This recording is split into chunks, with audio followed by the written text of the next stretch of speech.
महाराणा प्रताप के भय से मुगलों की सेना कभी भी खुले में घेरा नहीं डालती थी। मुगल सेना हर समय पशुओं, छकड़ों और कांटों की बाढ़ के पीछे छिपकर रहती थी। ऐसा प्रबल, प्रतापी एवं यशस्वी महाराणा प्रताप कभी भी मेवाड़ की राजधानी चित्तौड़ के किले में नहीं जा सका।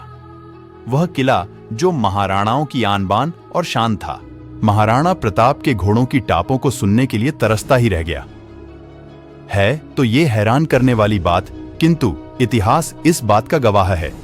यह कहानी खानवा के मैदान से आरंभ होती है, जब 1527 ईस्वी में समरकंद और खुरासान से आए बाबर ने चित्तौड़ के महाराणा सांगा को पराजित कर दिया। इस युद्ध में उत्तर भारत के कई राजा, महाराजा एवं राजकुमार रणखेत रहे। इस कारण मेवाड़ की रक्षा पंक्ति कमजोर हो गई।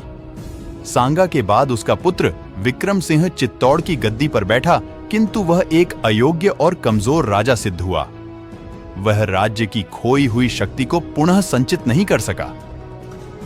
चित्तौड़ की कमजोरी का लाभ उठाकर गुजरात के सुल्तान बहादुर शाह ने चित्तौड़ दुर्ग को जलाकर राख कर दिया। इस प्रकार चित्तौड़ लगभग निष्प्रभ एवं शक्तिहीन हो गया। चित्तौड़ की सेना लगभग नष्ट हो गई। दुर्भाग्य से स्वर्गीय महाराणा सांगा के दासी पुत्र बनवीर ने महाराणा विक्रम सिंह की हत्या कर दी और स्वयं महाराणा की गद्दी पर बैठ गया।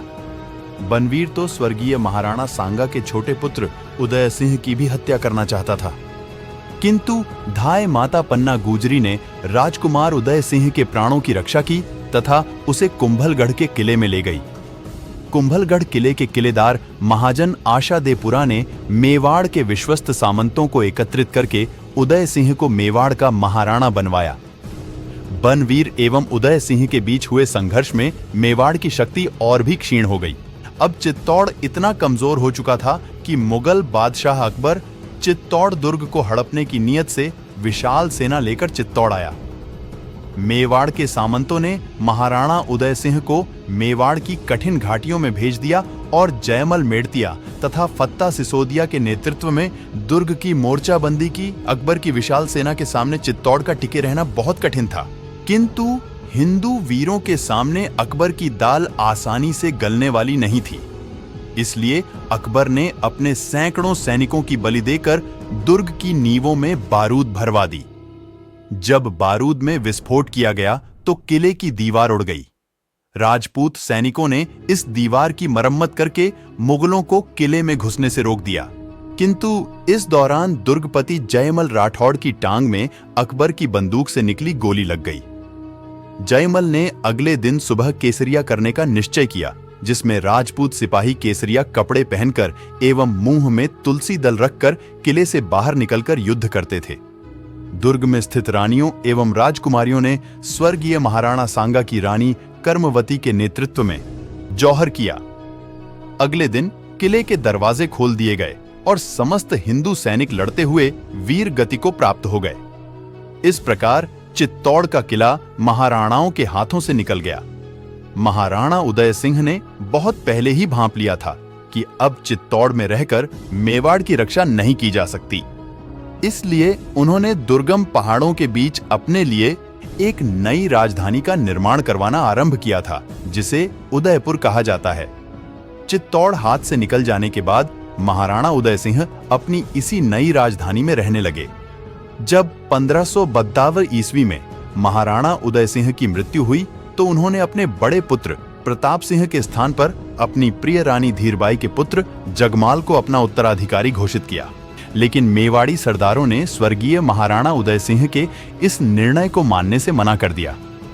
वे जानते थे कि अकबर जैसे प्रबल शत्रु से युद्ध करने के लिए मेवाड़ को वीर प्रताप सिंह की आवश्यकता है, न कि जगमाल जैसे राज्य लोलुप राजकुमार की। जिस प्रकार मेवाड़ी सरदारों ने एक दिन बनवीर को हटाकर उदय सिंह को महाराणा बनाया था, उसी प्रकार उन्होंने जगमाल के स्थान पर प्रताप सिंह को महाराणा बनाया। महाराणा प्रताप ने राजसी महलों से युक्त उदयपुर को अपनी राजधानी बनाने के स्थान पर गोगुंदा की पहाड़ियों को अपनी राजधानी बनाया, ताकि वे अपने पूर्वजों के बनाए हुए चित्तौड़ दुर्ग को फिर से पाने की तैयारी कर सकें। दुर्भाग्य से उन दिनों आम्बेर के कछवाहे अकबर के सबसे बड़े सहायक बने हुए थे। अकबर की सेवा स्वीकार करने से पहले ये कछवाहे चित्तौड़ के महाराणाओं के अधीन हुआ करते थे। अकबर ने आम्बेर के राजकुमार मानसिंह को महाराणा प्रताप पर आक्रमण करने के लिए भेजा। 18 जून 1576 को हल्दी घाटी के मैदान में दोनों पक्षों में भयानक युद्ध हुआ, जिसमें महाराणा प्रताप ने मानसिंह की सेना में कसकर मार लगाई। महाराणा ने मानसिंह के ऊपर अपने भाले से वार किया, किंतु मानसिंह ने हाथी के हौदे में छिपकर अपनी जान बचाई। मानसिंह परास्त होकर लौट गया। इसके बाद महाराणा प्रताप ने मुगलों के विरुद्ध दीर्घकाल तक संघर्ष किया तथा बाबर से लेकर अकबर तक के काल में मुगलों ने मेवाड़ की जितनी भूमि एवं किले छीने थे वापस हस्तगत कर लिए। इसके बाद अकबर ने अपने सभी सेनापतियों को कभी एक साथ तो कभी अलग अलग करके मेवाड़ पर आक्रमण करने के लिए भेजता रहा और महाराणा प्रताप उन सेनाओं को नष्ट करता रहा।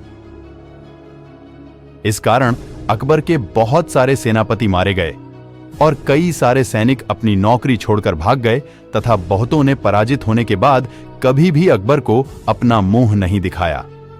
महाराणा प्रताप किले पर किले जीतते जा रहे थे और मुगलों के थाने उजाड़ कर शाही खजानों को भी लूटते थे, किंतु अकबर की सेना लुटपिट कर अपनी जान और इज्जत दोनों को बचाने में असमर्थ थी। महाराणा प्रताप ने मेवाड़ के सभी परंपरागत किले जीत लिए। अब केवल चित्तौड़ का किला ही उनकी पहुंच से बाहर रहा था। इसीलिए अकबर ने अपनी पूरी शक्ति चित्तौड़ दुर्ग को बचाने में लगा दी। चित्तौड़ के किले में तथा उसके आसपास के इलाकों में कई हजार सैनिक तैनात कर दिए। अकबर की अंतिम इच्छा केवल यही थी कि या तो महाराणा प्रताप युद्ध के मैदान में पराजित हो जाए या लड़ाई के मैदान में मार डाला जाए, किंतु अकबर की दोनों इच्छाएं कभी पूरी नहीं हुई। 1593 ईस्वी में महाराणा प्रताप ने इस नश्वर देह को छोड़ दिया। इस प्रकार प्रताप अप्रतिम वीर होते हुए भी कभी चित्तौड़ दुर्ग में प्रवेश नहीं कर सके। ऐसे वीर योद्धा और उनकी जीवन गाथा को सुनने के लिए हिंदी शूरवीर YouTube चैनल को सब्सक्राइब करना मत भूलना।